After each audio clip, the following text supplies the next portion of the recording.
Subhanallahil Halim, Subhana man ta'attafa bil izzi wa qala bih. Nabi menjelaskan ya, ada beberapa amalan yang menjadi pemberat pada saat kita nanti menghadapi Yaumul Mizan, hari ketika kita ditimbang amal baik dan buruk kita. Ya, yang pertama adalah husnul khuluq, akhlak yang baik. Ya. Jadi Nabi menjelaskan akhlak yang baik itu adalah memperberat mizan, timbangan di akhirat. Jadi akhlak yang baik. Yang kedua adalah zikir, terutama zikir subhanallah wa bihamdi subhanallahil azim. Ya, Nabi mengatakan kalimatani khafifatani alal lisan habibatani ilar rahman wasakilatani fil mizan. Ada dua kalimat yang sangat ringan, sangat mudah diucapkan, sangat dicintai Allah dan memperberat timbangan di akhirat nanti. Apa kalimat itu? Bacaan subhanallah wa bihamdi subhanallahil azim. Alangkah baiknya kalau kita menjadikan bacaan ini para jamaah sebagai wirid kita harian, setiap hari, sehari 100 gitu ya. Ini luar biasa nanti. Jadi kalimat ini memperberat timbangan. Ya. Kemudian kalimat yang lain, alhamdulillah tamla'ul mizan. Nabi menyatakan alhamdulillah tamla'ul mizan. Jadi ungkapan alhamdulillah itu memenuhi timbangan. Jadi alhamdulillah itu memenuhi timbangan. Ya. Jadi kita harus sering membaca alhamdulillah, alhamdulillah, alhamdulillah. Mendapat uang banyak, alhamdulillah. Uang sedikit, alhamdulillah. Nggak dapat uang, alhamdulillah, masih sehat ya. Jadi, alhamdulillah ala kulli hal. Nabi mengatakan alhamdulillah ala kulli hal. Alhamdulillah atas segala keadaan. Ya, diuji Allah, alhamdulillah. Habis kecelakaan, alhamdulillah masih selamat ya. Ya, pokoknya alhamdulillah dulu ya. Kalau alhamdulillah itu ucapan yang luar biasa. Wujud syukur kita kepada Allah. Dan Allah senang dengan ucapan alhamdulillah itu. Makanya memperberat timbangan gitu ya. Itu yang kedua ya. Di samping akhlak kemudian amal soleh. Akhlak yang kedua adalah zikir ya tadi ya. Yang ketiga itu adalah sedekah. Jadi sedekah ini termasuk di antara amal yang memberatkan timbangan kita di akhirat, di yaumul mizan nanti ketika kita ditimbang amalan kita. Dalam hadis yang begitu panjang riwayat Imam Bukhari dan Muslim, ketika seorang hamba itu bersedekah, ya entah sedekah uang, harta dan sebagainya untuk beberapa orang, 10 orang, 20 orang, 50 orang, 100 orang, pokoknya sedekah dia keluarkan sedekah itu. Maka kata Allah, Allah akan menjaga sedekahnya orang tersebut.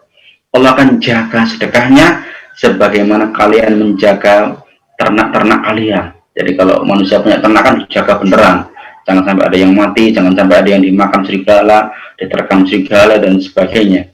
Jadi ketika orang sedekah itu ya dalam sebuah hadis, maka Allah akan menjaga sedekahnya hamba ini, dijaga sama Allah, dijaga sama Allah. Nah kemudian nanti akan dibalas sama Allah di dunia dan di akhirat. Di dunia dilipat gandakan sampai 700 kali, ada ayatnya itu sampai 700 kali. Sedekah itu luar biasa, pemberat timbangan juga. Di dunia dilipat gandakan sampai berkali-kali lipat, pahalanya 700 kali lipat, dibebaskan dari bala, bencana, musibah. Jadi kalau misalnya kita dapat ujian ya, ujian apapun, ini salah satu cara yang diajarkan Nabi, silakan sedekah. Barangkali dengan sedekah itu yurfa'ul bala, akan diangkat bala tersebut ya. Itu di dunia para jamaah ya. Apalagi di akhirat, Allah masih tetap akan menjaga sedekahnya orang tersebut. Di dunia dimudahkan urusannya,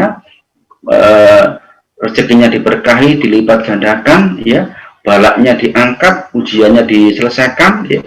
Tapi sedekahnya itu masih disimpan sama Allah untuk di akhirat juga. Jadi nggak hanya di dunia, tapi di akhirat juga.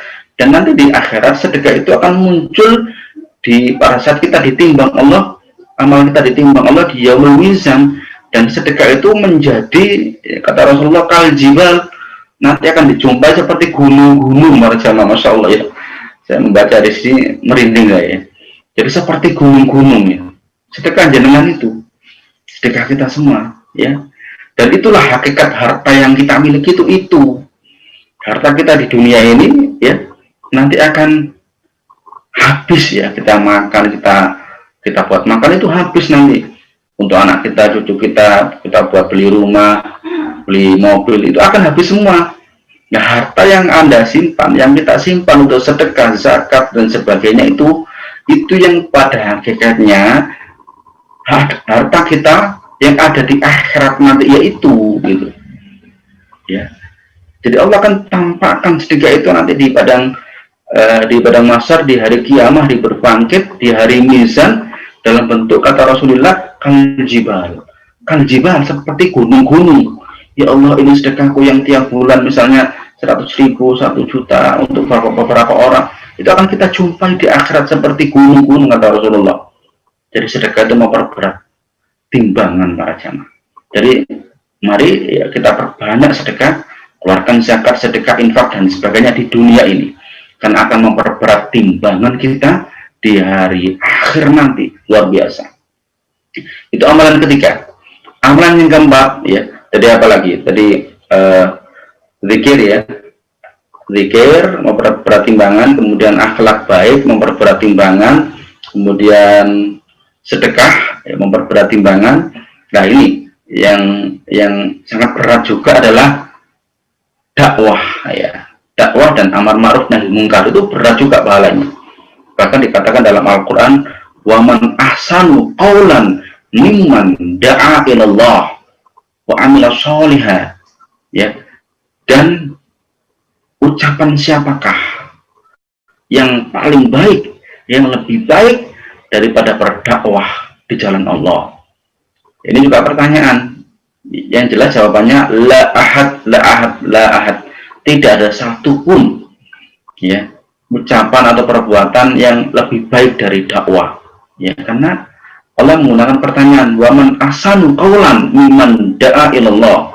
Ini istifham, bentuk pertanyaan ditakrir ya. Ditakrir itu istilahnya menetapkan ya, dakwah inilah yang terbaik. Amal itu, amal yang terbaik itu dakwah, Mbak Jamaah.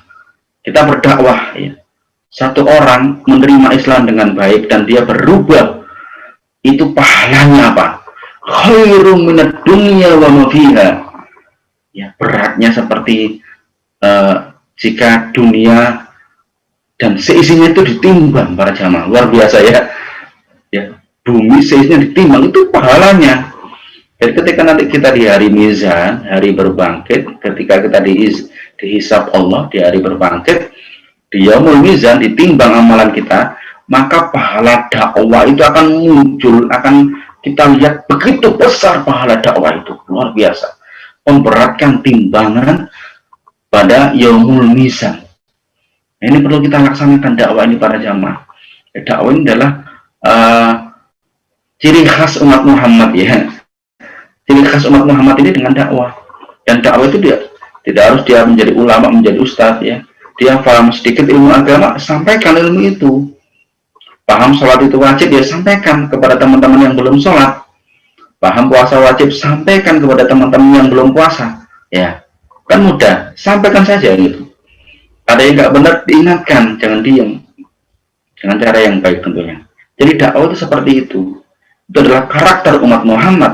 Kuntum khairu ummatin ukhrijat linnas ta'muruna bil ma'ruf wa tanhauna 'anil munkar. Kalian adalah umat terbaik yang Allah keluarkan di muka bumi ini, yang memiliki sifat ta'muruna bil ma'ruf wa tanhauna 'anil munkar. Menyeru kepada yang ma'ruf dan mencegah dari yang mungkar.